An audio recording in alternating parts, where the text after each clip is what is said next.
कैसी दशा येईल माझी अंगात, कैसी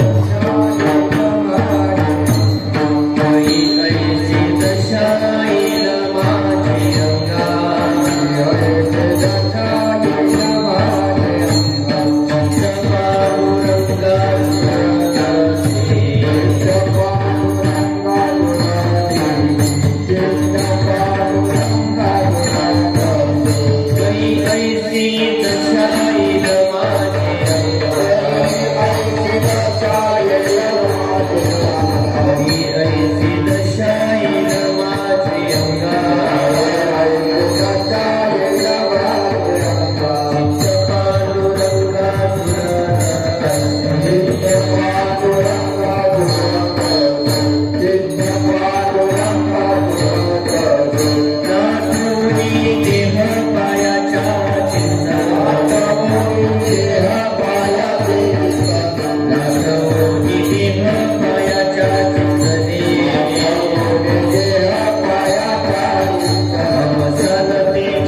कैयशी दशा येईल माझी अंगा,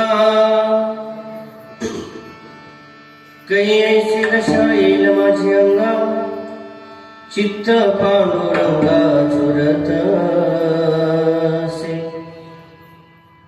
नाठवणे देह पायाच्या चिंतने, अवसान ते क्षण नाही मध्ये, कैयसा पात्र होईन लाभास, कैयसा पात्र होईन लाभासी, नेनो ऋषिकेशी पृष्ठतील, नाठवणे देह पायाच्या चिंतने, अवसान ते क्षण नाही मध्ये, तुका म्हणे दंडमानिया संचित, हीन ते नित्य प्रेम सुखा, नाठवणे देह पायाच्या चिंतने, अवसान ते क्षण नाही मध्ये, नमो विठ्ठला राजया पांडुरंगा, नमो रुक्मिणी माऊली दानगंगा, नमो पुंडलिका, नमो चंद्रभागा, नमस्कार माझा रुक्मिणी पांडुरंगा, महायोग पीठे तटे भीमरथ, वरवरंडलिकाय दातुं मुनिन्द्रैः, समागत्य तिष्ठन्तमानन्दकन्दं, परब्रह्मलिङ्गं भजे पाण्डुरङ्गम्, गुरुर्ब्रह्मा गुरुर्विष्णु गुरुर्देवो महेश्वरः, गुरुर्साक्षात् परब्रह्म, तस्मै श्री गुरवे नमः. जयांचे क्रिया स्मरण होय सकळ विद्येचे अधिकरण, तेची बंधू श्री चरण श्री गुरूंचे ते नमस्कारुण आता. पांडुरंगा करू प्रथम नमन श्री चरण संतांची, त्यांच्या कृपादानी कथेचा विस्तार. बाबाजी सद्गुरु दास तुका शरण शरण हनुमंता.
नाठवणे देह पायाच्या चिंतने, अवसान ते क्षण नाही मध्ये. प्राप्त प्रसंगी प्राप्त स्थळी कीर्तन रूपी सेवेकरता निवडलेला भंग. जगद्गुरु जगदवंदे निवासी श्रीमंत संत वैराग्याचे परमूर्ती वारकरी संप्रदायाच्या कलस्थानी असणारे नवे नवे अतिशय प्रतिकूल परिस्थितीमध्ये वारकरी संप्रदायाची धुरा आपल्या खांद्यावरती ठेवून संपूर्ण विश्वामध्ये वारकरी संप्रदायाचा प्रचार आणि प्रसार करणारे देवमान्य श्रीमंत संत जगद्गुरु तुकोबराय, या तुकोबरायांचा चार चरणाचा आणि साधनायुक्त जीवन जगून देखील महात्म्याला प्राप्त झालेली अवस्था मला का प्राप्त झाली नाही आणि ती निश्चित कधी प्राप्त होणार, या संबंधीचा विचार जगद्गुरु तुकोबराय प्रस्तुतच्या अभंगातून भगवंताच्या समोर प्रतिपादन करतात.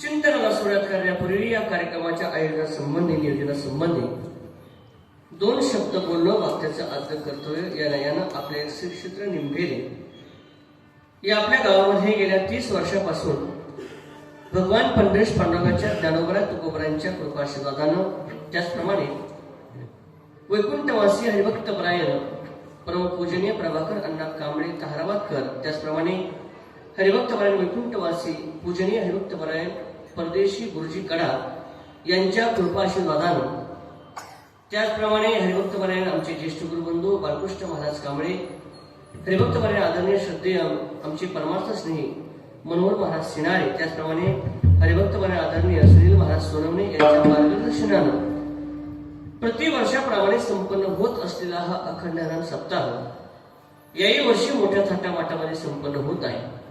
आणि संपन्न होत असलेल्या उत्सवातील आजच्या 3ऱ्या दिवसाची कीर्तन रूपी सेवा समस्त ग्रामस्थ भावी भक्तांच्या वतीनं त्या ठिकाणी माझ्याकडे आलेली आहे. आणि म्हणून प्रथमतः सेवेकरता उपस्थित सर्व आदरणीय माता बहिणी पुरुषवर्ग सर्वांच्या चरणी साष्टांग धन्यवाद करतो. ही कीर्तन रूपी सेवा भगवंताच्या चरणी समर्पित करत असताना या कीर्तन रूपी सेवेकरता साथसंगत देणारे महाराष्ट्रामध्ये गायन क्षेत्रामध्ये, मृदुंग क्षेत्रामध्ये, कीर्तन क्षेत्रामध्ये यांचं मोठं नाव आहे असे असणारे आमचे सर्व आदरणीय गुणीजन महाराज, त्यामध्ये गायनाचार्य हरिभक्त परायण आदरणीय आमचे सोपान महाराज असतील, हरिभक्त परायण आदरणीय ज्ञानदेव माऊली सिनारे, हरिभक्त परायण आदरणीय अण्णा महाराज सांगळे, हरिभक्त परायण आदरणीय संदीप महाराज सिनारे, हरिभक्त परायण आदरणीय विजय महाराज नाकाडे, त्याचप्रमाणे मृदुंगावरती साथ देणारे, मला असं वाटतंय मृदुंग क्षेत्रामध्ये ज्यांनी आपल्या संस्काराचे, आपल्या त्या ठिकाणी विद्येचे शेकडो विद्यार्थी आतापर्यंत त्यांनी घडवले, आपल्या परिसराचं, आपल्या तालुक्याचं असणारं भूषण हरिभक्त परायण आदरणीय आमचे भारत महाराज नरोडे गुरुजी असतील, गुरुजींचेही मनापासून आभार मानतो. त्याचप्रमाणे हरिभक्त परायण आदरणीय आकाश महाराज हरते, प्रज्वल महाराज सिनारे, वेदांत महाराज सिनारे, हनुमंती साथ देणारे हरिभक्त परायण आदरणीय मोहन महाराज सिनारे, त्याचप्रमाणे माझा आवाज आपल्यापर्यंत पोहोचणारे आमचे गागरे पाटील साऊंड सिस्टीम, अतिशय गोड सिस्टीम आहे, तुमची मनापासून आभार मानतो.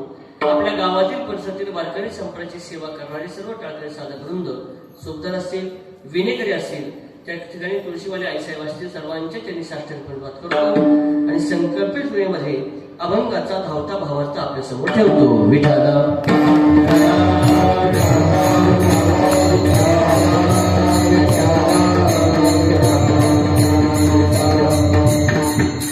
तुकोबराय सांगतात, महात्म्याला प्राप्त झालेली अवस्था साधनायुक्त जीवन जगून देखील मला का प्राप्त झाली नाही आणि ती निश्चित कधी प्राप्त होणार. या भौतिक जगाचा जर आम्ही विचार केला तर विज्ञान आणि शास्त्र या दोघांनी वेगवेगळ्या प्रकारच्या मूलभूत गरजा माणसाच्या जीवनामध्ये माणसाकरता निर्माण केलेल्या आहेत. विज्ञान सांगते तुम्हाला आम्हाला जिवंत राहायचं ठरलं तर विज्ञानाच्या 3 मूलभूत गरजा विज्ञानानं आमच्या समोर ठेवलेल्या आहेत. लक्षपूर्वक ऐका. विज्ञान सांगते जिवंत राहायचं ठरलं तर प्रत्येक माणसानं अन्न हे खाल्लंच पाहिजे. 1. जिवंत राहायचं ठरलं प्रत्येक माणसानं पाणी हे पिलं पाहिजे. 2. आणि जिवंत राहायचं ठरलं तर प्रत्येक माणसानं श्वास हा घेतला पाहिजे. या 3 मूलभूत गरजा आहेत विज्ञानाच्या. विज्ञान सांगते जिवंत राहायचं ठरलं तर मला खरं सांगा, अन्न खावं लागतं का अन्नाचा वास घेऊन जाते? बोला बोला. खावंच लागतं. तुकोबराय सांगतात अन्नाच्या परिमळे जरी जाय भूक तरी काय पाक घरोघरी. अन्नाचा वास घेऊन भूक जात नाही, अन्न हे खावंच लागतं. अन्नाचा वास घेऊन जर भूक गेली असती तर निंबाराच्या स्टँडवरती इथं गावामध्ये आला असता, सकाळी सकाळी भरपूर वड्याचा भाजीचा वास घेतला असता आणि घरी गेल्यावरती बायकोला सांगितलं असतं आज भरपूर भाजीचा वास घेतला, आज काय जेवायची इच्छा. तुकोबराय सांगतात अन्नाचा वास घेऊन भूक जात नाही, अन्न हे खावंच लागतं. 1. पाणी पाहून तहान जाते का पिऊन? काय पिऊन? हे शब्द महत्वाचा ठेवा. तुकोबा सांगतात देखून हे जीवन जरी जाय तहान तरी काही साठवण घरोघरी. पाणी पाहून तहान जात नाही, पाणी हे प्यावंच लागतं. अन्नाचा वास घेऊन भूक जात नाही, अन्न हे खावंच लागतं. तसं विज्ञान तिसरी मूलभूत गरज सांगते, तुम्हाला आम्हाला जिवंत राहायचं ठरलं तर श्वास घ्यावा लागतो का घ्यावाच लागतो? घ्यावाच लागतो. कधी सोमवारी वगैरे अमावस्या पौर्णिमेला बोला बोला, अरे जिवंत राहायचं ठरलं तर रोज श्वास हा घ्यावा लागतो. ऐका, विज्ञान सांगतंय जीवन जगण्याच्या 3 मूलभूत गरजा, अन्न खावंच लागतं, पाणी प्यावंच लागतं आणि श्वास हा घ्यावाच लागतो. या 3 मूलभूत गरजा आहेत विज्ञानाच्या. पण 4थी मूलभूत गरज अध्यात्मशास्त्र आम्हाला सांगतंय. अध्यात्मशास्त्र सांगतंय भगवंताने सुंदर निर्देश दिलाय ना, भगवंताने आम्हाला निर्देश दिल्यानंतर जसं जिवंत राहण्याकरता अन्न खावं लागतं, पाणी प्यावं लागतं आणि श्वास हा घ्यावा लागतो, तसं भगवान परमात्म्याने आम्हाला सुंदर निर्देश दिलाय ना, तर निर्देश हा मध्ये आल्यानंतर प्रत्येक माणसानं परमार्थ हा करावाच. ही मूलभूत गरज आहे अध्यात्मशास्त्राची. मला असं वाटतंय परमार्थ करावा लागतोय हे म्हणण्यापेक्षा साधू संतांचं म्हणणं असं आहे, भगवंताने निर्देहाची रचनाच मुळात परमार्था करता केलेली आहे. देवे दिला देह वचना गोमटा, किंवा तुकोबा सांगतात दिले इंद्रिय हात पाय कान डोळे मुख बोलाया वचन, जिने तू जोडसी नारायण नासे जीवपण भवरोग. तुकोबा सांगतात परमार्थ केला पाहिजे, ज्ञानोबा सांगतात परमार्थ केला पाहिजे, नाथ महाराज सांगतात परमार्थ केला पाहिजे. मग आता प्रश्न मला तुम्हाला विचारायचा आहे, आम्ही परमार्थ करतो का?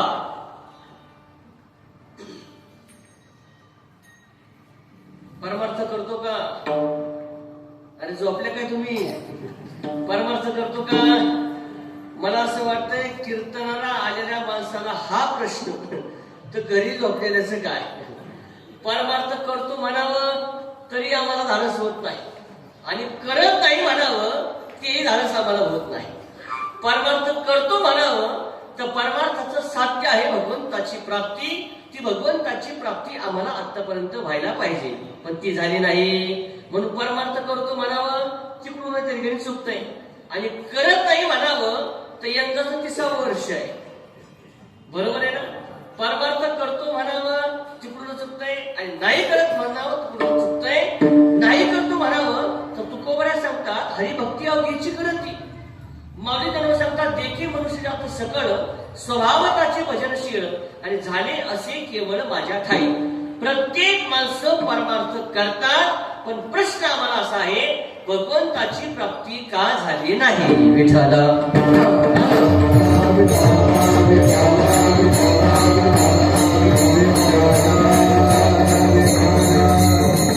ऐकायचंय, परमार्थ करतोय पण भगवंताची प्राप्ती का झाली नाही त्याचं उत्तर शास्त्र आम्हाला सांगतंय.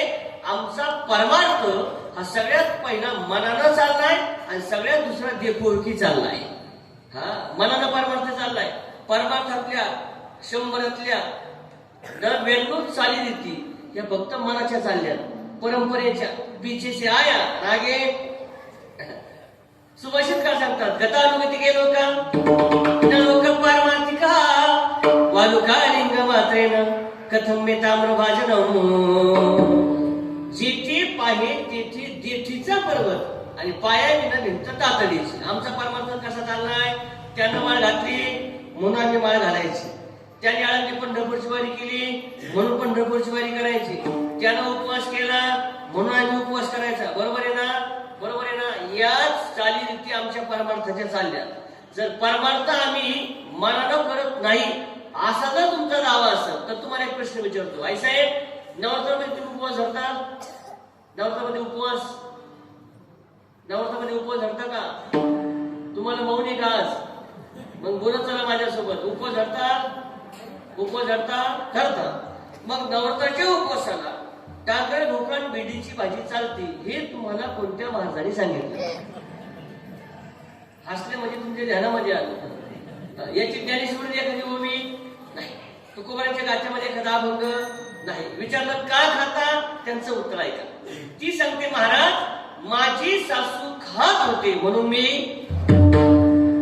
याच्यापेक्षा वेगळं उत्तर आमच्याकडे नाही. आणि यालाच तुकोबर सांगतात गातुडू गतुडू भक्ती. त्याला माळ घातली म्हणून आम्ही माळ घालायची, त्याने आळंदी पंढरपूरची वारी केली म्हणून आम्ही आळंदी पंढरपूरची वारी करायची. तुकोबऱ्या सांगतात आम्ही आमच्या जीवनामध्ये देखोदेखी भक्ती केल्यामुळं आमच्या जीवनामध्ये भगवंताची प्राप्ती झाली नाही. विठ्ठला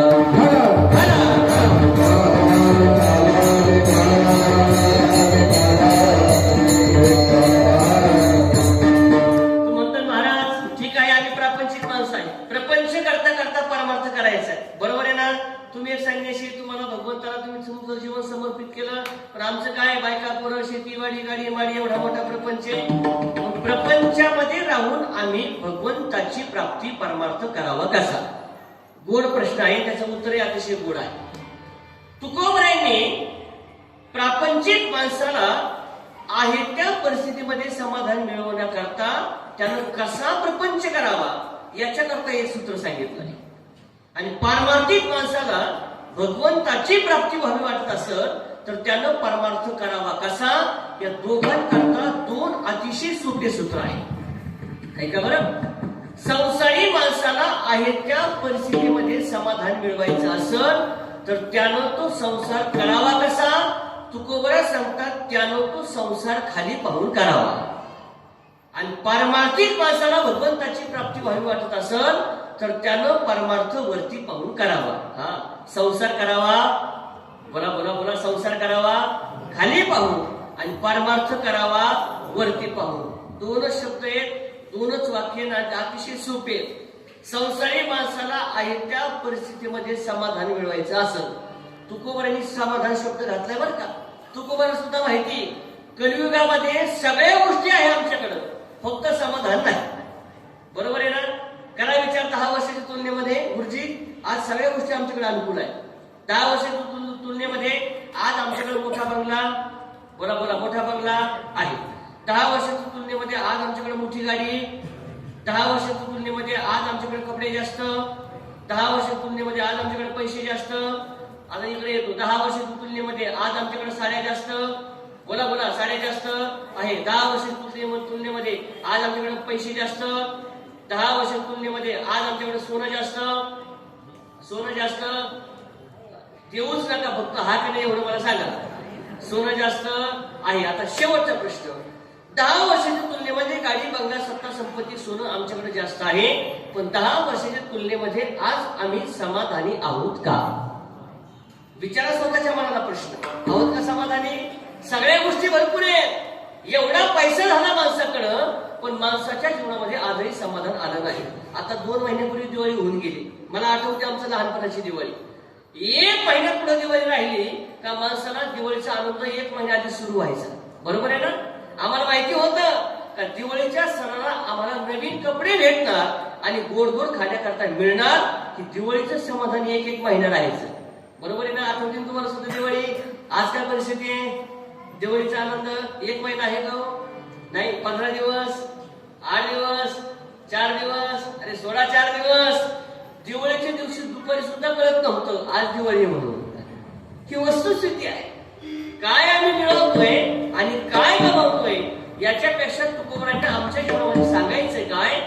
संसारी माणसानं आहे त्या परिस्थितीमध्ये समाधान मिळवायचं असेल तर त्यानं संसार करावा खाली पाहून, आणि पारमार्थिक माणसानं भगवंताची प्राप्ती व्हावी वाटत असेल तर त्यानं परमार्थ करावा वरती पाहून. विठ्ठल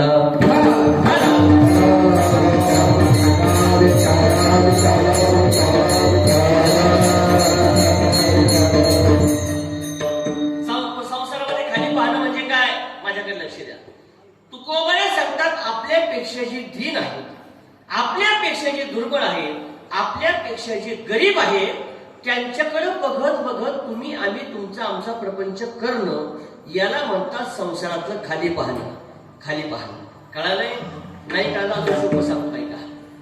आम्हाला 2 टायमाला का व्हायला कोरडी वडी भाकर भगवंताच्या आई वडिलांच्या आशीर्वादानं खायला मिळते. मग तुम्ही बघा कुणाकडं? ज्याला एका टायमाला सुद्धा खायला भेटत नाही, तुम्ही त्याच्याकडं पहा आणि देवाला सांगा, देवा त्याच्यापेक्षा मी खूप बरा, याला म्हणतात संसारातलं खाली पाहणं. खाली पाहणं अजून सोपं करून सांगतो. भगवंताच्या कृपेनं तुम्हाला मोडकी का व्हायना मोटरसायकल बसायला भेटली. मग तुम्ही बघा कुणाकडं, ज्याला बसायला साधी सायकल सुद्धा नाही, तुम्ही त्याच्याकडे पहा आणि देवाला म्हणा, देवा त्याच्यापेक्षा मी खूप बरा, याला म्हणतात संसारातलं खाली पाहणं. यानं होईल काय, आहे त्या परिस्थितीचं माणसाला समाधान भेटत आणि दुःख भोगण्याची वेळ कधीच येणार नाही. विठाला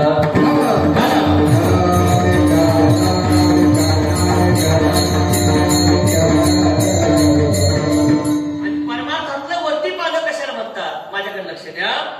आपल्यापेक्षा श्रेष्ठ साधू संतांनी, आपल्यापेक्षा श्रेष्ठ महापुरुषांनी काय करून जीवन जगताना भगवंताची प्राप्ती करून घेतली, त्यांच्या विचाराचं चिंतन करत करत चला. त्यांच्या विचाराचं जर चिंतन केलं तर आपल्याला सुद्धा एक दिवस भगवंताची प्राप्ती झाल्याशिवाय राहणार नाही. याला म्हणतात परमार्थातलं वरती पाहणं. पण आम्ही असं जीवन जगत नाही. बरोबर आहे ना? आता खरं सांगा तुमच्या मनाला स्मरून, संसारामध्ये आम्ही खाली पाहतो का वरती? लग्न झालेत का? नाही, लई टेन्शन पाहायला मी माझ्याकडे. संसारामध्ये खाली पाहतो का वरती? आम्ही डायरेक्ट रिव्हर्स गिअर टाकलाय. हो, रिव्हर्स गिअर. संसारामध्ये पाहतात माणसं वरती आणि परमार्थामध्ये पाहतात माणसं खाली. संसारामध्ये वरती पाहतात म्हणजे काय? तुकोबऱ्या सांगतात, आपल्या झोपडीच्या दारात उभा राहतो आणि शेजार त्याचा बंगला पाहून झुरतो. याच्यापेक्षा वेगळं काही नाही. एवढ्यावर तू थांबत नाही. तू देवाच्या पुढे जातो, देवा तसं मला का नाही, तसं मला का नाही, तसं मला का नाही. पण तुकोबऱ्या सांगतात, तू तुझ्या झोपडीच्या दारात उभा राहून शेजार त्याचा बंगला पाहून झुरून झुरून मरून जरी गेला, तसा बंगला गाडी तुला मिळू शकत नाही. का मिळू शकत नाही? याचं एकच उत्तर आहे, तुमचं आमचं असणारं भिन्न प्रारब्ध. विठाला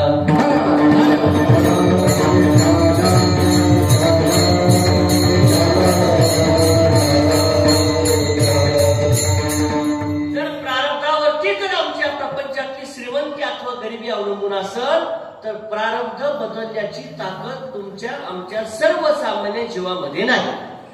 आणि आपलं सोडा, देवाच्या बापाला जर प्रारब्ध बदलता आलं नाही तर आम्ही कोण आहे महाराजच्या प्रारब्धापुढं? पण लक्ष्मण काय का, प्रारब्ध जरी आत्ताच बदलता येत नसल, पण कर्म करण्याचं 100% आमच्या हातामध्ये आहे. बरोबर आहे ना? बरोबर आहे का? पण दुर्दैव आहे आमचं, माणसं कर्म करताना मनमानी करतात आणि दुःख भोगायची वेळ आली का देवाला दैवाला शिव्या देतात. बरोबर आहे ना? आता वाईट कर्म जर आम्ही केलं तर दुःख कोणी भोगलं पाहिजे? कोणी भोगलं पाहिजे? आमदारांनी, खासदारांनी का पंतप्रधानांनी? वाईट कर्म आम्ही करतोय, मग दुःख कोणी भोगलं पाहिजे? नाथ महाराजांच्या प्रमाणे केले कर्म झाले जगी जीवनाचे सारा, घ्यावे जाणून सत्वर, जैसे ज्याचे कर्म तैसे फळ देतो ईश्वर. क्षणिक सुखासाठी आपुल्या कुणी होतो निती भ्रष्ट, कुणी त्यागी जीवन आपुले जगी दुःख करण्या नष्ट. देह जे जे करीतो तेव्हा, देह जे जे करीतो तेव्हा, आत्मा भोगितो नंतर. ऐसे ज्याचे कर्म तैसे फळ देतो ईश्वर. तैसे ज्याचे कर्म तैसे फळ देतो ईश्वर. जैसे ज्याचे कर्म तैसे फळ देतो रे ईश्वर. मग आई साहेब, तुम्हाला संसारामध्ये दुःख भेटत असं तर दुःख भेटण्याला कारणीभूत तुमचं कर्म का भगवंत? बोला बोला. काही बाई बाईला म्हणतात, महाराज माझी सून खट्याळ का निघाली, माझी सून माझं का ऐकत नाही. बाई दुसऱ्याचा तरी काय देवाला याच्यापेक्षा. सगळ्यांचं सारखंच आहे.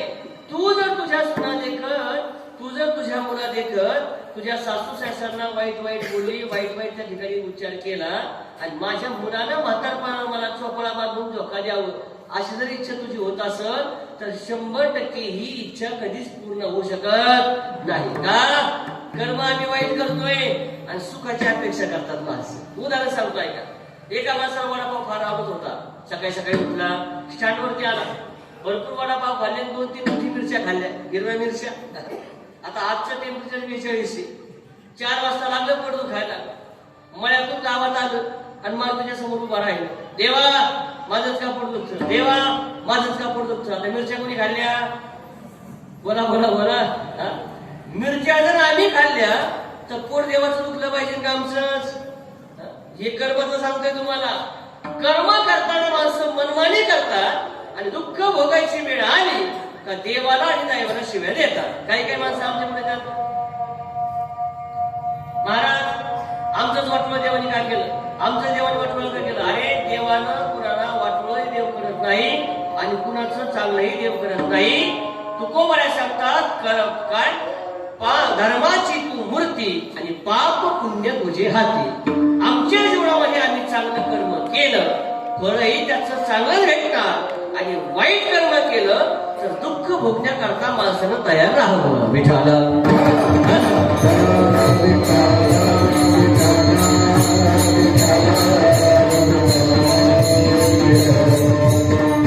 मी का सांगतोय, तुम्ही तुमच्या झोपडीच्या दारात उभा राहून शेजार त्याचा बंगला पाहून झुरून झुरून मरून जरी गेले तशी बंगला गाडी तुम्हाला मिळू शकत नाही.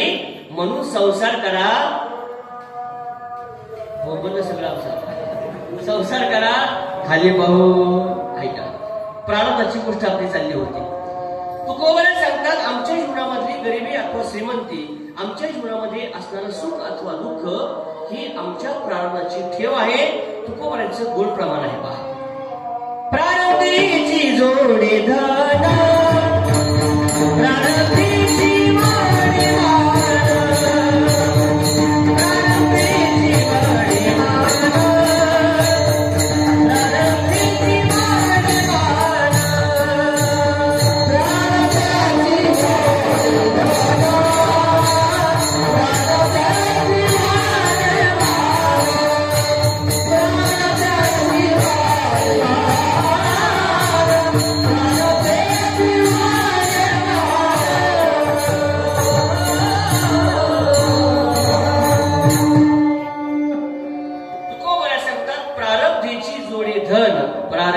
वाडी वाढीमान किंवा अन्न मान धन हेतू प्रारब्ध अधीन. आमच्या जीवनामध्ये असणारी श्रीमंती हे आमचं प्रारब्ध आहे आणि आमच्या जीवनामध्ये असणारी गरिबी हे सुद्धा निश्चितपणे आमचं प्रारब्ध आहे. विठाला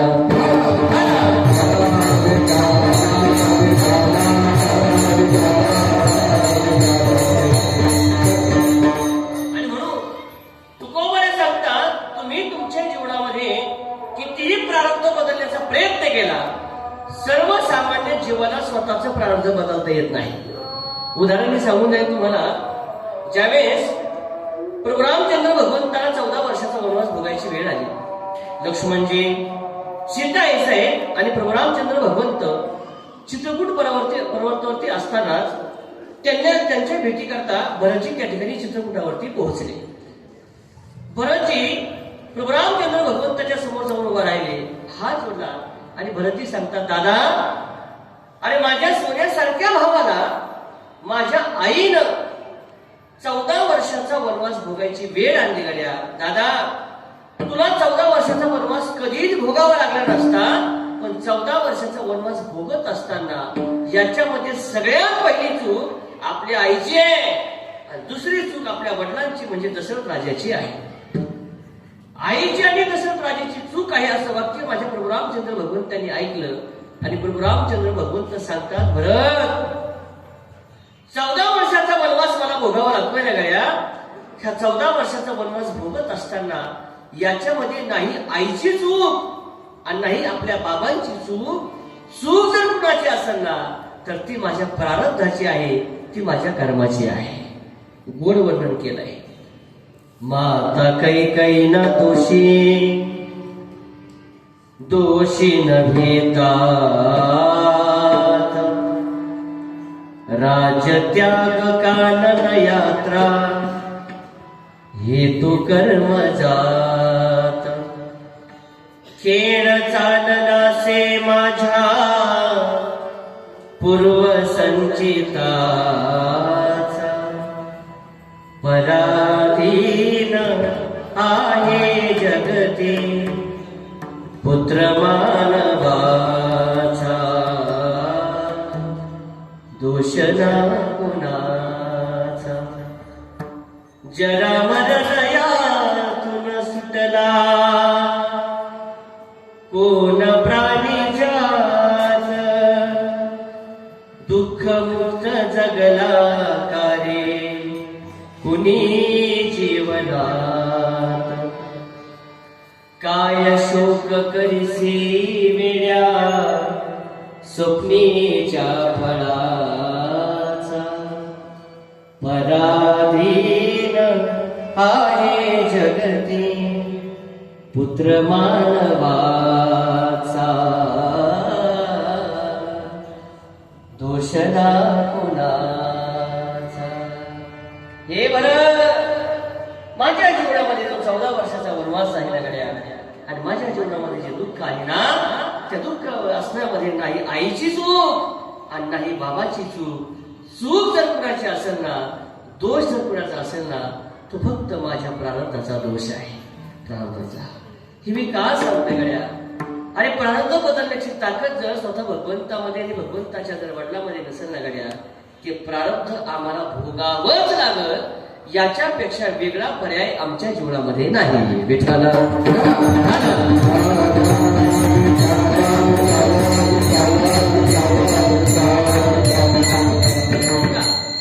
तीन प्रकारचं प्रारब्ध शास्त्रामध्ये वर्णन केलंय, गोड चिंतन आहे. प्रारब्धाचा पहिला प्रकार उत्तम प्रारब्ध, प्रारब्धाचा दुसरा प्रकार मध्यम प्रारब्ध आणि प्रारब्धाचा तिसरा प्रकार कनिष्ठ प्रारब्ध. कशाला म्हणतात उत्तम प्रारब्ध? कष्टा वाचून ज्या ज्या वेळेस आम्हाला लक्ष्मी प्राप्त होते, समजायचे ती आमच्या प्रारब्धाची उत्तमता आहे. आपल्या अवतीभोवती सुद्धा काही आपण असे माणसं पाहतो, लोक सांगतात महाराज आमच्या गावची ते आमके तमके धमके, काम तर काहीच करत नाही, सकाळी सकाळी उठतात, कडे कपडे घालतात, राहुरीला जातात, येताना 500-500 10-5 नोटा घेऊन येतात. काम तर करत नाही, पण लक्ष्मी आल्याशिवाय राहत नाही. याला म्हणतात उत्तम प्रारब्ध. उत्तम प्रारब्ध सांगू मारुतीरावच्या भाषेमध्ये ऐका, ज्ञानोबराज सांगतात, भाग्याचे निबडसे उद्यमाचे निमिसे, समृद्धी जाता पैसे घर घे. ऐका बर का, आमचं जर प्रारब्ध उत्तम असल तर लक्ष्मी बळ तुमच्या घरामध्ये आल्याशिवाय राहत नाही. अजून सोपं सांगू तुम्हाला, त्यानं माती जरी विकली तर सोन्याच्या भावात विकती. तुमच्यामध्ये काय, आमच्यामध्ये सुद्धा काही असे माणसं आहेत, हरिपाठ असा एक अभंगपाठ नाही, पण डायरेक्ट तारखा लिहायला जागा नाही. याला काय म्हणणार तुम्ही? हे उत्तम प्रारब्ध आहे महाराज, उत्तम प्रारब्ध आहे. कष्टा वाचून ज्या वेळेस आम्हाला लक्ष्मी प्राप्त होते, याला म्हणतात उत्तम प्रारब्ध. परंपरेचे गोड दृष्टांत माझे गुरु महाराज सांगतात, 2 मिनिटांमध्ये ते काय सांगतो पहा. एका माणसाकडे एवढा पैसा झाला, एवढा पैसा झाला, एवढा पैसा झाला, कुठेही पैसा पैसा पैसा, सोन्याच्या ज्या मोहरा आहेत ना, त्याच्या पोतेच्या थप्प्या घरामध्ये लागलेला. एके दिवशी त्याची बायको झाडून घेत होती, जाता जाता त्या पोत्याला धक्का लागला आणि पोतं तिच्या कमरेमध्ये पडलं. पोत्यात कमरेत पडलं, एवढा त्रास झाला, एवढं दुःख झालं. संध्याकाळी घरी आला, हिने सांगितलं ऐका काय सांगतात लक्ष्मीप्रभू, ऐका कान उघडे ठेवून ऐका म्हणले, पुढे पैसा सोनं, पुढे पैसा सोनं, सोनं म्हणले, ते सोन्याचं कुठेतरी जाळ करा. अगं म्हणले काय झालं? बरं झालं म्हणले, नशीब ते पोतं माझ्या पाठीत पडलं, जर डोक्यात पडलं असतं तर तुम्हाला ही जिवंत सुद्धा दिसली नसती. मग उद्याच्या कुठेतरी जाळ करा. तोही बिचारा बायकोचा आज्ञा धारक होता, शब्दच बोलीत नव्हता. जय देव जय देव जय माझी बायको, आणि तू सांगू ते 100%च ऐकू. अशा महादेवाचा पुढचा अरे महादेवाचा पुढचा नंदी मग ते तुम्ही म्हणाला काही किंमत घालून शब्दच वडील ना. दुसऱ्या दिवशी सकाळी सकाळी उठला, पूजा पाठ झाली, स्टार झाली, मित्राकडे गेला. कालची सगळी घडलेली आखिर त्यांनी मित्राला सांगितले. मित्र जरा बऱ्यावर होता त्याच्या. मित्राला सांगितलं काळजी करू नको, मी तुला एक गोड सल्ला देतो. काय सल्ला? वाटतंय तुला सोनं राहणं ते सगळे पैसा तिरगणी विल्हेवाट लावायची, तर मी सांगतो ते सगळं म्हटले. काय करू? काय नाही म्हटले, उद्या जा राजदरबारामध्ये राजाची एखादी काहीतरी तिरगणी अपराध कर. अपराध केला का राजा तुला राजदंड म्हणून शिक्षा देईल, आणि राजदंड म्हणून शिक्षा दिली का सगळ्या सोन्याच्या मोहराचे पोते भरायचे आणि राजाला नेऊन द्यायचे. ठरल्याप्रमाणे उठला. दुसऱ्या दिवशी बर का राजदरबारामध्ये गेला. राजा राज आसनावरती बसलेला असताना हा राजाच्या समोर जाऊन उभा राहिला. 2 मिनिटं झाले, 5 मिनिटं झाले, 10 मिनिटं झाले. राजाच्या समोर उभा असताना 10 मिनिटाने यानं पायातला बूट काढला आणि राजाला फेकून मारला. आता राजाला बूट फेकून मारणं साधा अपराध आहे का? राजा राजा तुमच्या निभरातला नाही, नगरीचा राजा सांगतोय. साधा अपराध आहे का महाराज? जसा यानं बूट फेकून मारला, तो बूट राजाच्या मुकुटाला लागला आणि मुकुट खाली पडला. पडल्याबरोबर प्रधानजी मोठीने ओरडले, अरे कोण येतो, कोण येतो या नगरीमध्ये आणि राजाला बूट फेकून मारतो? संध्याकाळपर्यंत त्याला फाशी झाली पाहिजे. पकडा, धरा, धरा, धावा, धावा. तो सैनिक धावत धावत निघाले. राजानं मुकुटाकडे पाहिलं. मुकुटाकडे पाहिलं, राजाने त्या ठिकाणी चमत्कार दिसला. काय चमत्कार? जसा राजाचा मुकुट खाली फरशीवरती पडला, पडल्याबरोबर मुकुटातून थोडंसं सापाचं पिलू निघालं. सळसळ करीत जर त्याने फरशीवरती पळायला लागला. राजाने पाहिलं मुकुटातून पिलू निघालाय. तो मोठ्याने म्हणून लागले, 2 मिनिट थांबा, थांबा. काय झालं? अरे सोडा त्याला. अहो राजे साहेब, तुम्हाला बूट फेकून मारलाय, फाशी झाली पाहिजे आणि 2 मिनिटं सोडा त्याला. का बरं सोडा? अरे भल्या माणसामुळं, या भल्या माणसामुळं, या सज्जन ग्रहस्थामुळं तुमच्या राजाला जीवदान भेटलाय. म्हणजे अहो म्हणले, याला जो बूट फेकून मारणार असता तर या मुकुटामध्ये सापाचं पेलू होतं. तो साप एखाद्या दिवस मला चावला असता आणि उद्या तुम्हाला तुमचा राजा दिसला सुद्धा नसता. या माणसामुळं मला जीवदान भेटलंय. प्रधानजी, याचे माझ्यावरती मोठे उपकार झाले. 5 सोन्याच्या मोहराचे पोते भरा आणि याच्या घरी जाऊ द्या.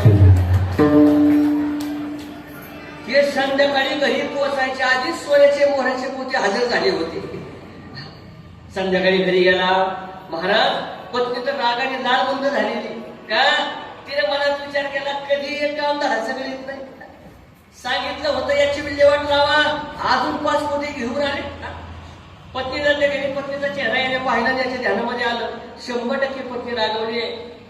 हात जोडले, अगं आई काय काय काय झालं? काय नाही म्हणले, काढायला गेलो गणपतींचा झाला मार होती. म्हणले आता ऐका, आधीचे 10 पोते आणि आजचे 15 पोते. हे जर त्या ठिकाणी 15च्या 15 पोतेची उद्या विल्हेवाट लावली नाही तर घरी भाकरी सुद्धा मागायच्या नाही. सप्ताह चालूची. ठीक आहे. दुसऱ्या दिवशी मित्राकडे गेला. मित्रा, काल सगळ्या गोष्टी व्यवस्थित झाल्या, पण थोडं शेवट गोंधळ झाला. म्हटले काय झालं? अरे असं असं घडलं. मित्राला सांगितलं, आता ऐक, वाटतंय तुला सगळ्याचे सगळे पोते तिरगणी राजाकडे गेले पाहिजेत? हो, आता मी सांगतो तेवढं आहे. काय? आता साधा सुद्धा अपराध करायचाच नाही. मग डायरेक्ट राणी सरकारचा काहीतरी अपराध करायचा. मला असं वाटतंय, माणसाच्या जीवनामध्ये माणसाची सगळ्यात प्रिय आणि जवळची व्यक्ती जर कोण असेल तर ती आला इथपर्यंत मला माहिती आहे, पत्नी. ठीक आहे. ठरल्याप्रमाणे दुसऱ्या दिवशी सकाळी उठला, स्नान संध्या पूजा पाठ झाली, डायरेक्ट राणीच्या महालामध्ये गेला. ऐका, राणी साहेबांना स्नान करून त्या ठिकाणी गच्चीवरती बसलेले असताना यानं त्या ठिकाणी दुसऱ्या मजल्यावरती जावं. राणीचा हात पकडला आणि भरभर भरभर उडीत राणीला खाली घेऊन आला. राणी ओढत होती, धावा, वाचवा, वाचवा, वाचवा. होता नव्हता करता ओढत ओढत तिनं राणीला त्या ठिकाणी भर चौकामध्ये आणलं. पण लक्षपूर्वक ऐका, यानं राणीला चौकामध्ये आणून उभा केल्याबरोबर 2च मिनिटामध्ये राणीचा जो महाल आहे महाराज, पत्त्यासारखा दरदर खाली कोसळला. राणीचा महाल कोसळल्यानंतर सगळं गाव जमा झालं. महाराज, काय झालं? काय झालं? पळा, पळा, पळा, पळा, धावा. का? आता मोठ्याची गोष्ट आहे. राजाची राणी आणि तिचा महाल कोसळला. आपल्याकडे जुनी म्हणे पहा, जुनी म्हणे, गरीबाची मेली बायकू, कुणाला यायला ऐकू. आणि मोठ्याची मेली शिळी, आखी गरजली आळी. महाराज, मोठ्याचं शेपूड जरी मेलं मराठी भाषेत. तर लोक त्याचं सुद्धा 10 दिवस सुद्धा धरतील आणि त्याचं भूषण गाते. काय सांगू, शेळी हांड्यासारखी दिसायची, कोण 10 लिटर दूध द्यायची, कोण मोठ्याची होती म्हणून. राजाच्या राणीचा महाल कोसळला, महाराज सगळी नगरी जमा झाली, होता नव्हता करता वाऱ्यासारखी बातमी राजाच्या कानावरती गेली. राजाही धावत धावत आला, गर्दी बाजूला करत करत, कुठे राणी सरकार, कुठे राणी सरकार, कुठे राणी सरकार. गर्दी बाजूला करत करत राणीजवळ पोहोचला. बरं आहे का, लागलं नाही ना, खर्चलंय ना? अहो राजेसाहेब, मला काही झालं नाही. अहो पण वाचवलं कोणी? हे शेजारी उभा होत. राणीने सांगितलं, महाराज ही सगळी माझ्यावरती असणारी कृपा या महाशयाची म्हटले. राणीने याच्याकडे बोट केलं आणि राजाने याला निहाळून पाहिलं आणि मग ध्यानात आलं त्या दिवशीच हे.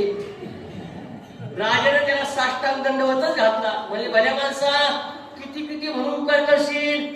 त्या दिवशी पाहिलं तर तसं आणि आज पाहिलं तर म्हणजे प्रधानजी काय, आता हाताने पोते भरूच नका, डायरेक्ट हातीवरती पोते राधा आणि याच्या घरी जाऊ द्या. दृष्टांत आमचा संपला. सिद्धांत ऐका. माऊली त्यांना सांगतात, संपत्ती जात आपैसे घररी. आमचं प्रार्थना जर उत्तम असेल ना गड्या, ती लक्ष्मी बळ आमच्या घरामध्ये आल्याशिवाय राहत नाही.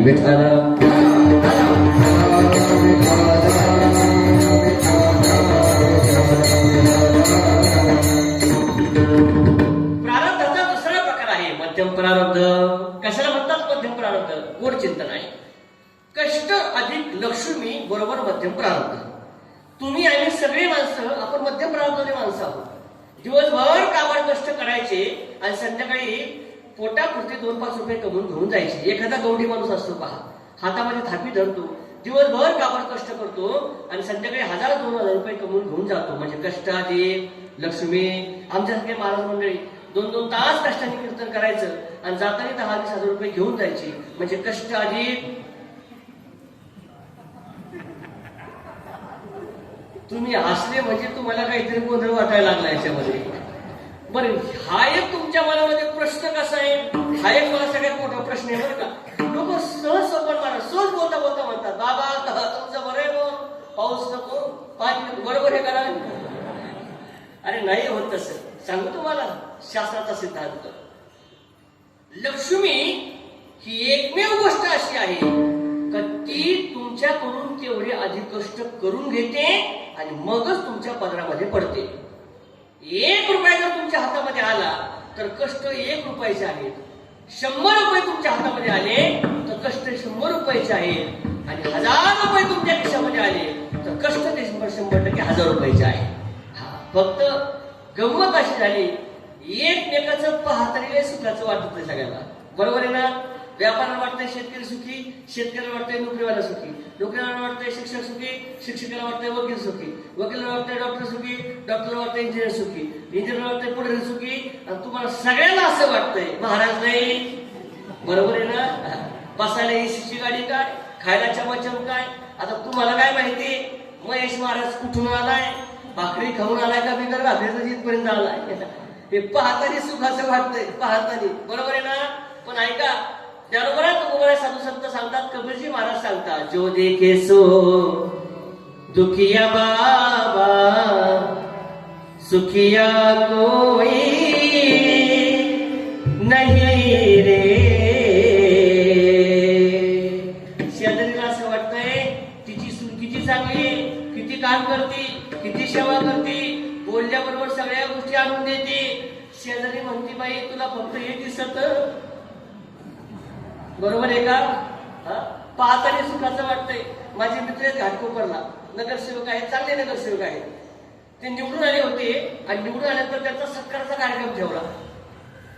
योगायोगाने माझं घाटकोपरला कीर्तन होतं. ते म्हणजे महाराज तुम्ही या भागात येणारच आहात तर माझा सत्काराचा कार्यक्रम आहे, सत्कार करता 10-5 मिनिटं तुम्ही उपस्थित राहा. म्हणजे ठीक आहे. मोठ्या मंडळाचा मोठं स्टेज दिलं होतं, 2 अशा मोठ्या खुर्च्या मांडल्या. माझ्याकडे लक्ष द्या. 1000-2000 कार्यकर्ते समोर उभा होते. एका खुर्चीवरती ते बसले, एका खुर्चीवरती मी बसलो आणि त्यांचा सत्काराचा कार्यक्रम सुरू झाला. हे का सांगतोय? पाहताना एकमेकाचं सुखाचं वाटतंय. सत्काराचा कार्यक्रम सुरू झाला. महाराज एक जण यायचा, हार घालायचा, अभिनंदन, निघून जायचा, हार घालायचा, अभिनंदन, निघून जायचा. हार सुद्धा साधा नाही, मिनिस्टर हार. पाहिला तुम्ही तो हार जर गायक घातला तर 2-3 मणके ढिल्ले झाले पाहिजे एवढ्या जाळीचा हार.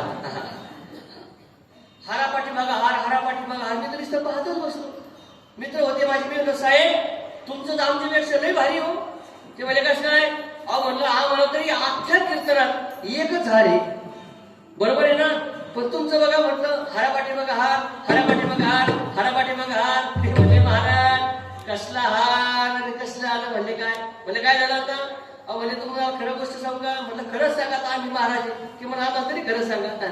म्हणले महाराज त्याचं असं आहे, कार्यकर्त्यांनी नेत्यांनी 500 हाराचे पैसे नेले आणि 200 हार गाड्यात पडलेत. अजून 300 हारपुडे याचं गणित मला लागायला दृष्टांत संपला. हे मी का सांगतोय? पाहताना जरी एकमेकाचं सुखाचं वाटत असल पण तुकोबऱ्या बरोबर सांगतात प्रत्येकाच्या प्रपंचामध्ये दुःख हे आहेच. प्रारब्धाचा दुसरा प्रकार मध्यम प्रारब्ध आणि प्रारब्धाचा तिसरा प्रकार कनिष्ठ प्रारब्ध. हे मी का सांगतोय? तुमच्या जर प्रारब्धाची कनिष्ठता असेल ना गड्या, तुम्ही तुमच्या झोपडीच्या दारात उभा राहून शेजारच्याचा बंगला पाहून झुरून झुरून मरून जरी गेले तुम्हाला तशी बंगला गाडी मिळू शकत नाही. म्हणून संसार करा. हा बस आता तशी आणि परमार्थ करावरती पाहून. ऐका माझं मागाचं वाक्य होतं, परमार्थामध्ये वरती पाहत असताना आपल्यापेक्षा श्रेष्ठ साधू संतांना, आपल्यापेक्षा श्रेष्ठ महापुरुषानं काय करून जीवनामध्ये भगवंताची प्राप्ती करून घेतली त्याच्या विचाराचं चिंतन करा. अजून एक वाक्य बोलू तुम्हाला. प्रत्येक रस्त्याला महापुरुषांचे नाव देण्यापेक्षा, वाक्य नीट ऐका, प्रत्येक रस्त्याला महापुरुषांची नावं देण्यापेक्षा महापुरुषांनी दिलेल्या सांगितलेल्या रस्त्यावरती माणसं जर चालले तर माणसाच्या जीवनाचं कल्याण झाल्याशिवाय राहणार नाही. छत्रपती शिवाजी राजांची मूर्ती या ठिकाणी पाहिली. आजशी मन स्वाभिमानानं अभिमानानं छाती फुटून गेली आमची. का? अरे जगाला आदर्श घ्यावा असा एकच राजा या जगाच्या पाठीवर होऊन गेला. त्या राजाचं नाव आहे माझे छत्रपती शिवाजी महाराज. छत्रपती शिवाजी महाराज. आमची कथा चालू आहे, आमचे कीर्तन चालू आहे, आमचा परमार्थ चालू आहे, आमचे मंदिर जिवंत आहे, आमचे मठ जिवंत आहे. मठ मंदिर परमार्थ कथा कीर्तन जिवंत राहण्यामध्ये सगळ्यात महत्वाचा त्याग जर कुणाचा असेल तर तो माझ्या छत्रपती शिवाजी महाराजचा त्याग आहे. पाहिला असेल आम्ही छावा पिक्चर पाहिलाय ना? छावा. अरे स्वतःच्या शरीरामध्ये श्वास असेपर्यंत त्या मुघलांच्या बरोबर त्या ठिकाणी युद्ध केलं पण धर्म बदलला नाही ना गड्या. म्हणून आमच्याकरता छत्रपती संभाजी राजे सुद्धा निश्चितपणे आदर्श आहेत. पहा आदर्श आहे. एक मित्र मला म्हटला, महाराज तुम्ही छत्रपती शिवाजी महाराज कीर्तनामध्ये सांगता, छत्रपती शिवाजी महाराज काय देव आहेत का? मलाही त्याचा त्या ठिकाणी प्रश्न पाठला पण त्याला उत्तर मी असं दिलं, छत्रपती शिवाजी महाराज जरी देव नसले तर माझे एक वाक्य आहे, ज्यांच्यामुळं मंदिरातला देव सुरक्षित आहे ना ते माझे छत्रपती शिवाजी महाराज आहे. शिवाजी महाराज. पण दुर्दैव आहे आमचं दुर्दैव सांगतो काय? छत्रपती शिवाजी महाराज आम्ही फक्त डोक्यावरती घेतले. वाक्य पडतंय का पहा. छत्रपती शिवाजी महाराज आम्ही फक्त डोक्यावरती घेतले. छत्रपती शिवाजी राजेंचे विचार आम्ही जर डोक्यामध्ये घेतले असते तर या महाराष्ट्राच्या मातीमध्ये बलात्कार हा शब्द सुद्धा आमच्या कानावरती कधी झाला नसता. आला नसता. हो. काय होतं छत्रपती शिवाजी राजेंचं जीवन? ऐका 2 मिनिटांमध्ये प्रसंग. पुण्याच्या लाल महालामध्ये शाहिस्ते खान आहे अशी बातमी माझ्या छत्रपती शिवाजी राजांच्या कानावरती घेतली. गेल्याबरोबर निवडक मावळे सोबत घेतले आणि निवडक मावळे घेऊन वाईच्या वेगाने छत्रपती शिवाजी राजे शाहिस्ते खानाचा समाचार घेण्याकरता पुण्याच्या लाल महालाच्या दिशेने निघाले. धावत असताना छत्रपती शिवाजी राजे लाल महालामध्ये पोहोचले. अफजल खान को मारने वाला छत्रपती शिवाजी राजा आला आहे अशी बातमी शाहिस्ते खानाच्या कानावरती गेल्याबरोबर शाहिस्ते खानानं जीव मुठीत घेतला आणि शाहिस्ते खान धावायला लागला. धावता धावता पुढे शाहिस्ते खान आहे, पाठीमागे छत्रपती शिवाजी राजा आहे. धावता धावता धावता शाहिस्ते खानाने उडी मारायला आणि छत्रपती शिवाजी राजांनी वार करायला एकच वेळ झाला आणि शाहिस्ते खानाची 3 बोटं कापण्यात आली. ही त्या सगळ्यांना माहिती आहे. एवढं प्रसंग थांबला नाही. हातातून रक्त येतंय. शाहिस्तेखानानं हात हातामध्ये घेतला, धावायला लागला. धावता धावता धावता स्वतःला एका खोलीमध्ये बंद केलं. अर्धा तास झाला, 1 तास झाला, 3 तास झाला. एक पठाणी सरदार धावत धावत गेला आणि त्यानं शाहिस्तेखानाचा दरवाजा वाजवला. आवाज गेला, खान साहेब दरवाजा खोल. परिचयाचा आवाज खानाला वाटल्यामुळे खानानं दरवाजा उघडला. क्या हो गया? अहो तुम्ही स्वतःला वाचवलंय, पण तुमची मुलगी कुठे दिसत नाही.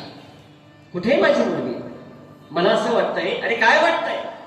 मला असं वाटतंय. अरे काय वाटतंय? मला असं वाटतंय तुमची मुलगी छत्रपती शिवाजी राजाच्या ताब्यामध्ये आहे. छत्रपती शिवाजी राजाच्या ताब्यामध्ये मुलगा आहे असं वाक्य खानाने ऐकल्याबरोबर खान हसायला लागला. तो पठाणी सरदार सांगतो, खान साहब मैं आपको बता रहा हूं, आपकी लड़की छत्रपति शिवाजी राजे के कब्जे में तुम्ही असताय. हो का? तुझी नक्की खात्री माझी मुलगी खानाच्या ताब्यामध्ये आहे, छत्रपती शिवाजी राजाच्या ताब्यामध्ये? नक्की खात्री? मग ऐक माझं एक वाक्य. जोपर्यंत माझी मुलगी छत्रपती शिवाजी राजाच्या ताब्यामध्ये आहे ना, तिच्या केसालाही धक्का लावायची ताकद जगात कुणाचीच नाही. याला म्हणतात दुश्मनाचा विश्वास. दुश्मनाचा विश्वास. का छत्रपती शिवाजी राजे आदर्श आहेत? 3 महत्वाच्या गोष्टी छत्रपती शिवाजी राजांच्या जीवनातल्या आहेत. पहिली गोष्ट ऐका बरं. पहिली गोष्ट, आतापर्यंत तुम्ही जर इतिहासामध्ये थोडस त्या ठिकाणी तपासलं तर ज्या ज्या वेळेस या स्वराज्याचा उल्लेख छत्रपती शिवाजी राजांनी केलाय, तर माझं राज्य असा एकही ठिकाणी उल्लेख केलेला नाही. उल्लेख केलाच असेल ना तर रयतेचं राज्य असा उल्लेख केलाय. म्हणून छत्रपती शिवाजी राजे आमच्या करता आदर्श आहेत. एक दुसरं वाक्य ऐका. 1,000 गुंठा जरी आमची जमीन असली तर त्या जमिनीला आमचं नाव असावं असा आमचा अट्टहास आहे. बरोबर आहे ना? बरोबर आहे ना? हो. पण या भारताच्या पवित्र मातीमध्ये हजारो गड किल्ले माझ्या छत्रपती शिवाजी राजांनी उभा केले, पण एकाही किल्ल्याला स्वतःचं नाव दिलं नाही ना. म्हणून छत्रपती शिवाजी राजे आमच्या करता आदर्श आहे. आदर्श आहे. आणि तिसरं आणि महत्वाची गोष्ट ऐका. आणि या जगाच्या पाठीवरती लाखो राजे होऊन गेले, लाखो राजे होऊन गेले, पण ज्याच्या दरबारामध्ये स्त्री कधीच नर्तकी म्हणून असली नाही ना गड्या, तो एक दरबार झाला. तो दरबार म्हणजे माझ्या छत्रपती शिवाजी राजांचा दरबार. आणि म्हणून तर आम्हाला नेहमी मला वाटतंय बा, आठवण येते मना मनात भगवा झेंडा दिसल्यावर, जात पातना धर्म पाहिला लढला माणुसकीवर, पुन्हा जन्म घ्या अशी इच्छा शिवभक्तांच्या हृदयावर, माझ्या राजाचं नाव बघा राजाचं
महापुरुषानं काय म्हणून भगवंताची प्राप्ती करून घेतली, त्यांच्या विचाराचं चिंतन करणं, याला म्हणतात परमार्थातलं वरती पाहणं. तुकोबऱ्यांचं लक्ष आपल्यापेक्षा श्रेष्ठ साधू संतांकडे गेलं. मनामध्ये विचार आला, मीही परमार्थ करतोय आणि संतही परमार्थ करतात, मीही भक्ती करतोय आणि संतही भक्ती करतात, पण संतांना महात्म्यांना प्राप्त झालेली अवस्था मला अद्याप प्राप्त झालेली नाही. तुकोबऱ्यांचं चित्त उद्विग्न झाल्यामुळं तुकोबऱ्या भगवंताच्या समोर जाऊन उभा राहिले आणि तुकोबऱ्या विचारतात, हे प्राप्त होईल, कधी प्राप्त होईल, कधी प्राप्त होईल अभंगाचं पहिलं चरण. काय आहे चिदाचा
साळुंकी मंजुळ बोलत सेवा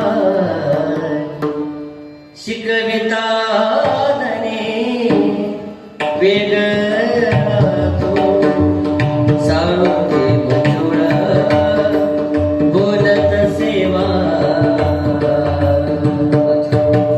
तुकोबऱ्या सांगतात महात्म्याला प्राप्त झालेली अवस्था मला का प्राप्त झाली नाही विचारतात भगवंत तुकोबऱ्यांना. महाराज ऐशी दशा म्हणजे कैसी दशा. तुकोबरे सांगतात जी अवस्था गोकुळामध्ये त्या गोपींना प्राप्त झाली त्या अवस्थेचं नाव आहे नाठवुनी देह. 9 वाजले 1 10 पासून तरी वाजून काय अडचण नाही ना. ठेवू का म्हणजे तुम्ही जागे आहेत अजून काय अडचण नाही. ऐका परमार्थातली जर अति उच्चतम अवस्था कोणती असेल ना तर त्या अवस्थेचं नाव आहे नाथवुनी देव. हा जो सगळा आमचा परमार्थाचा हा खटाटोप चाललाय ना गाड्या त्या फक्त या खटाटोपाची सगळी फलश्रुती एकच आहे. त्या अवस्थेचं फलश्रुतीचं नाव आहे नाथवुनी देव. नामस्मरण करता करता परमार्थ करता करता भगवंताचं चिंतन करता करता ज्या दिवशी आम्हाला आमच्या देहाचा विसर पडल तुकोबरे सांगतात तोच दिवस आमच्या परमार्थाचा भाग्याचा दिवस ठरल्याशिवाय राहत नाही. नाथवुनी देह. पण ऐका ना देहाचा जर विसर पडायचा ठरला तर वेगवेगळ्या गोष्टीने सुद्धा देहाचा विसर पडतो. कशाला पडतो लक्षपूर्वक ऐका. देहाचा विसर पडत असताना भगवंताच्या रूपाला सुद्धा देहाचा विसर पडतो. 1 2 भगवंताच्या नामाला सुद्धा देहाचा विसर पडतो. 2 आणि 3 भगवंताच्या वेणूला सुद्धा देहाचा विसर पडतो. बरोबर आहे ना. आणि 4थी सांगू का आता ती माझ्या मनाची.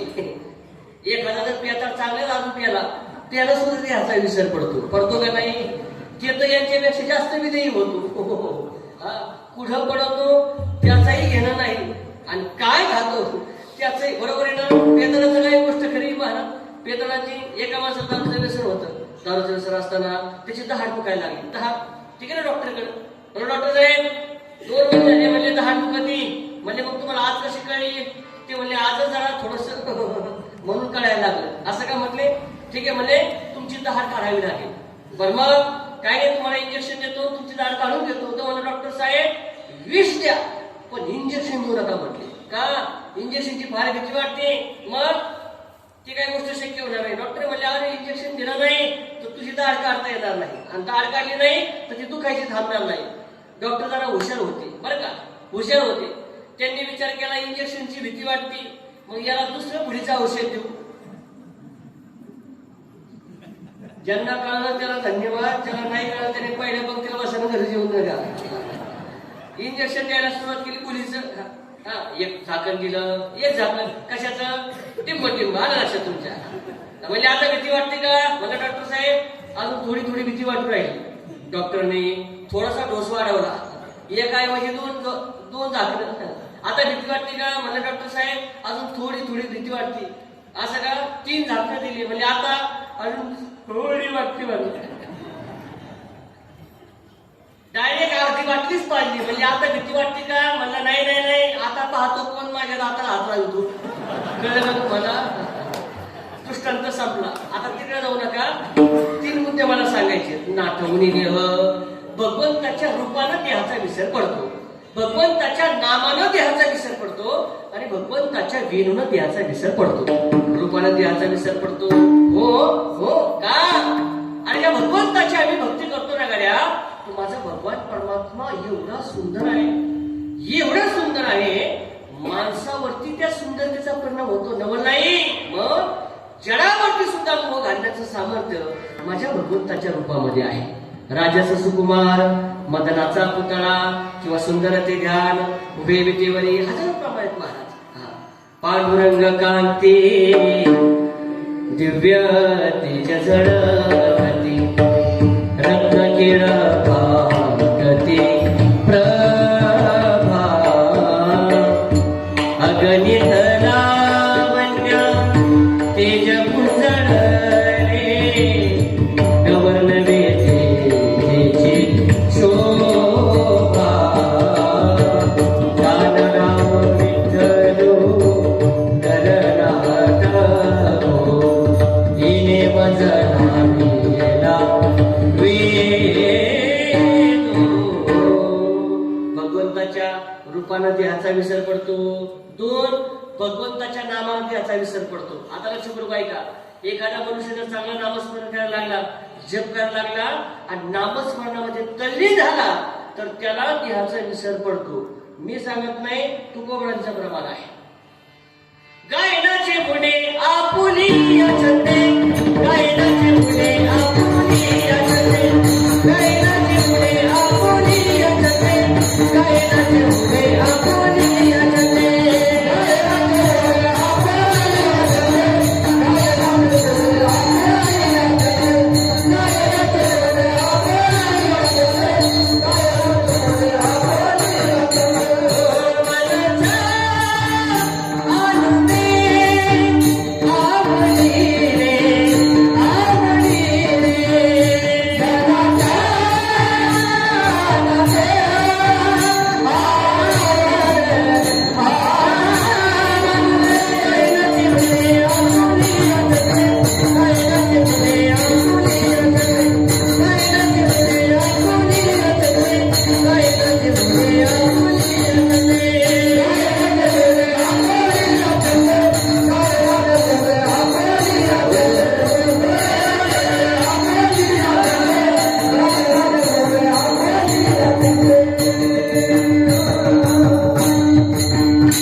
विसर पडतो बरेच माणसं म्हणतात महाराज उड्या मारल्यावर नाचताना काय देव भेटत असतो का मूर्ख तुला कोणी सांगितलं आम्ही देव भेटा करता असतो म्हणून बरोबर आहे ना आम्ही देव भेटा करता नाचतच नाही मग आम्हाला देव भेटला म्हणून आम्ही नाचतोय परमार्थातले माणसं नाचत असताना देव करता नाही नाचत देव भेटला म्हणून आम्ही नाचतात हे मी का सांगतोय तसं भगवंताच्या रूपानं देहाचा विसर पडतोय, भगवंताच्या नामालाही देहाचा विसर पडतोय, आणि शेवटचं सांगतो भगवंताच्या वेणूनही देहाचा विसर पडतोय.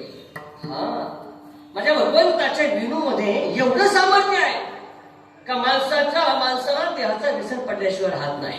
का? त्या वेणूची मधुरता आणि त्या वेणूमध्ये असणारा काही मधुर स्वर याच्यामुळे देहाचा विसर पडतोय. कथा भाग सगळ्याला माहिती. भगवंतानं वृंदावनामध्ये वेणूची तान छेडली. वृंदावनाची तान छेडलेली असताना एक गोपिका घरामध्ये लोणचं मुरवायचं काम करत होती. लोणचं माहितीये आई? लोणचं माहितीये? लोणचं मुरणं माहितीये? मुरवणं आता डबडे आले ते आई ते. जुन्या काळामध्ये कैऱ्या गायच्या, कैऱ्याच्या लोणचं मुरवायचं काम चालायचं, बरोबर आहे. लोणचं मुरवता भगवंताच्या विरुद्ध स्वर हिच्या कानावरती आला. भगवंताला बघण्याची तीव्र इच्छा मनामध्ये इच्छा निर्माण झाल्याबरोबर झालं गडबडीमध्ये शेजारी समोरच्या ठिकाणी लोणच्याची बरणी आहे आणि त्याच्या शेजारी 2-4 वर्षाची मुलगी हारणी आहे. आता भगवंताकडे जायचंय, भगवंताला पाहायचंय. घाई गडबडीमध्ये बरणी घेऊन शिक्यावरती ठेवायची ना, तर 2-3 वर्षाची मुलगी हारणी घेतली ती शिक्यावर ठेवली. विणूचा परिणाम, बरणी कमरेवरती घेतली, धावत वृंदावनाच्या दिशेने निघाली. धावता वृंदावने पोहोचली. त्या बाकीच्या गोपी होत्या. त्या गोपी सांगायच्या, ए गोपी, डोके फिरलं का? वळे संपले का? काय झालं? अगं म्हणले बघ कमरेवरती, म्हणले तू लोणच्याची बरणी आणली. ती त्यांना सांगायची, तुम्ही बघा लोणच्याची बरणी नाही, माझी पोरगी हारणी आहे. ती म्हणली हारणी नाही, लोणच्याची बरणी आहे. ती म्हणायची लोणच्याची बरणी नाही, पोरगी हारणी आहे. 10 मिनिटं असा कार्यक्रम चालला. भगवंताने वेणू बंद केला. भगवंताचा वेणू बंद झाल्याबरोबर समाधी अवस्था भंग झाली आणि ज्यावेळेस ती मूळ अवस्थेवरती आली मग पाहिलं कमरेवरती खरंच हारणी नाही, बरणी आहे. हारणी कुठे? म्हणजे शिंक्यावरती. आता 3 वर्षाच्या लेकरू जर तिला शिंक कळत का? पण आणि त्या मारी सारा शिंगायची तुम्ही नुसतं मुडके हलवायचे. आता 3 वर्षाची मुलगी शिंक्यावरती ठेवल्यानंतर ती का हरिपाठ करीत बसली असं का हो? रडून ती आखी गल्ली गोळा केली. आखी गल्ली सासूबाई, आणि मग ही धावत घराकडे निघाली. घराकडे गेली. दारामध्ये गेल्याबरोबर सासूबाई पंचायतीचं तारी म्हणून उभा होती. सुनबाई डोके पर्यंत झाला का? वया समजलं का? कळत नाही का? आकलले का? काय झालं म्हणजे? अगं बघ ती मुलगी बघ रडून लागून झाली. का झालं तुझं असं? का झालं असं तुझं शब्द त्या सुनेनं ऐकल्याबरोबर तिला उत्तर काय द्यावं हाच मोठा प्रश्न पडला. का? जी गोष्ट झाली ती शब्दामध्ये सांगता येत नाही, आणि शब्दामध्ये जर सांगता आली तर त्या गोष्टीला काही किंमत राहत नाही. त्या सुनेला देहाचा विसर पडण्यामध्ये सगळ्यात महत्वाची कारणीभूत जर कोणती असेल ना, तर ते कारण आहे भगवंताचा वाजिला गोड वेणू. हा, त्या वेणूला झालं काय? मीराबाईचं गोड प्रमाणे पहा. मैं तो सुधा पुता कोई तेरे प्यार में सब कुछ भूल गई तेरे संसार में दासना नायन हो गया पावना शरण में ले मुरली वाले हो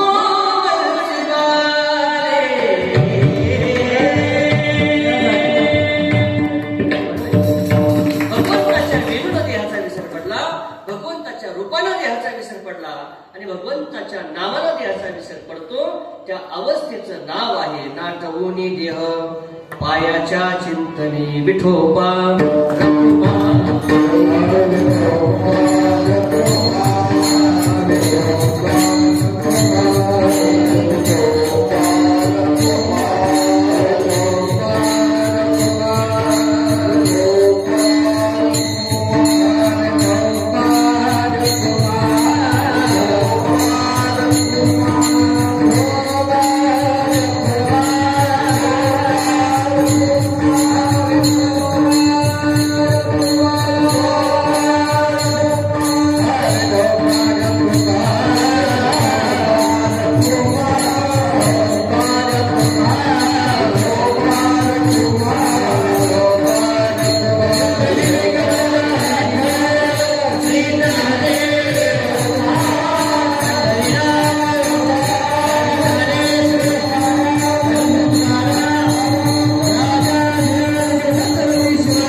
नाथोनी देह पायाच्या चिंतनी अवसान ते क्षण नाही मध्ये. सांगायचा म्हणजे अर्थ एकच.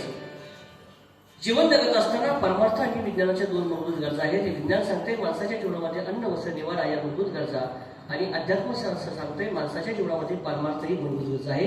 प्रत्येक माणसानं परमार्थ केलाच पाहिजे. परमार्थ करत असताना आणि प्रपंच करत असताना दोन सूत्र तुकोबांनी प्रतिपादन केले. प्रपंचामध्ये समाधान मिळवायचं असेल तर संसार करावा खाली पाहून, आणि परमार्थामध्ये भगवंताची प्राप्ती व्हावी वाटत असेल तर प्रत्येक माणसानं परमार्थ करावा वरती पाहून. या दोन जरी सूत्राचं पालन तुम्ही तुमच्या जीवनामध्ये केलं तर निश्चितपणे भगवंताची प्राप्ती तुम्हाला झाल्याशिवाय राहणार नाही. ज्ञानेश्वर